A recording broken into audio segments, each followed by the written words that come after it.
Hello, welcome to the Market Carver. I'm Adam Harter, Chief Investment Officer, along with Andrew Thrasher, Chartered Market Technician and Portfolio Manager. Thank you for joining and giving us some time this week. We've got several topics to unpack for you. We're going to talk about international equities. We're going to talk about deficit spending in the U.S. in contrast with the rest of the world. We're going to take a look at those mega caps, which have been so important to the indices, both to the upside last year and now down to the downside this year. And then lastly, Andrew will take a look at the lack of 52-week lows. So let's dig in with the international equities, which has been a bright spot for markets during 2025. So that's been one of the good things here is that diversification in your portfolios has been a huge help, both in the bond side and as well as the international equity exposure that we do have. So what you see here on the left panel, you've got various indices around the globe. You've got the S&P 500, and then you got the FTSE, which is the UK's index, and then the Euro stocks, which is going to be heavily weighted by Germany and France. And that has been seeing some nice gains this year, particularly to U.S. investors, which get kind of the benefit of a weakening dollar as we start this year to add juice to that. On the right panel, we're going to take a look at the fundamental value that exists in these stocks. So first, a word about that. We have seen a long period of time where U.S. stocks have been more expensive and richly priced to European equities, and investors have been rewarded for paying up for those earnings because we have been growing much more rapidly. So we've been having a long time where we've looked at a gap between those two indices. Specifically, what we're measuring here is what's known as the equity risk premium. So we're taking the earnings yield of the index. So if you take all of the earnings of the index and divide it by the price, you get a yield there. If the company was paying all that money out, it would be a 100% dividend. Think about it like that, a fat dividend relative to the TIPS yields that are in the economy, because we want to judge that relative to bonds. In the Europe, that number is over 6%. There's a 6% equity premium, while here in the U.S., it has been languishing and it's down around 2%. So 2 times the advantage over in Europe. So that alone isn't a reason to invest here. But as we're seeing some of the technicals turn, we think there's the fundamental justification for a long runway for some of these stocks to continue to outperform from Europe. And one of the catalysts for this change in market movement is on the fiscal side. If we take a look at fiscal spending around the globe, we'll start here with looking at the U.S., which is the left bar, and we're seeing fiscal hawkishness. We are seeing the deficit expected to go from 5.9% down to 3%. Could be very good long term to get that debt to GDP trajectory back under control. But that is a fiscal drag. It can be a near-term headwind for the economy. Meanwhile, the rest of the globe, you can see that the left bar, which was 2024 compared to the right bar, in nearly every case around the major economies around the world, it is the opposite. The fiscal impulse of the U.S. versus the rest of the world is going in opposite directions. Again, long term, maybe these are the opposite direction of what you want. Near term, we are unleashing some fiscal firepower that has been contained, particularly in, again, Germany and France, which have been kind of under fiscal shackles since the debt crisis in the early 2010s.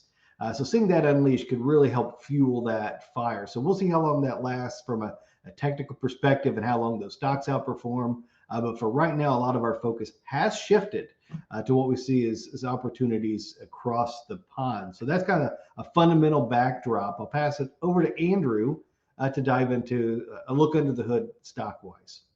All right, thanks, Adam. So moving from international, coming back to domestic markets, we are seeing that domestic stocks are under pressure. We finished last week where the market at its low was down 10%.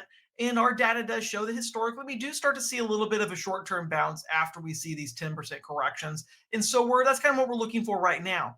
But looking focused on what drove the market lower is similar to what, as Adam pointed out to at the beginning of the market carver, is what drove markets higher for the last several years. It's been that massive overweight in reliance on the Mag 7 stocks, those biggest 7 stocks in the world and in domestic equity markets as well. And so you can see them listed there: Apple, Facebook or Meta, Microsoft, Amazon, Google, Nvidia, and Tesla. You can see that they're seeing quite the drawdowns. Tesla down over 50%, Nvidia 27%, and then on seeing the best performers, Apple at down 15% at the time of pulling this data. And so they all are seeing double-digit declines. And if we look at a composite of them, we turn to the left chart there, you can see year to date, the Mag 7 are down collectively 14%. What's interesting is if you also look, the S&P 493, essentially the rest of the index, is only down, basically flat, down 1%. And so we really are seeing a large impact from just these handful of stocks. And this is a positive and a negative. The negative being that the index itself is actually coming down because of that heavy weight. The positive being that we aren't seeing individual stocks, the other stocks aren't down as much. And this is important because this is a characteristic we often see when we do look at for larger drawdowns, larger declines in the index. And that takes me to the next chart.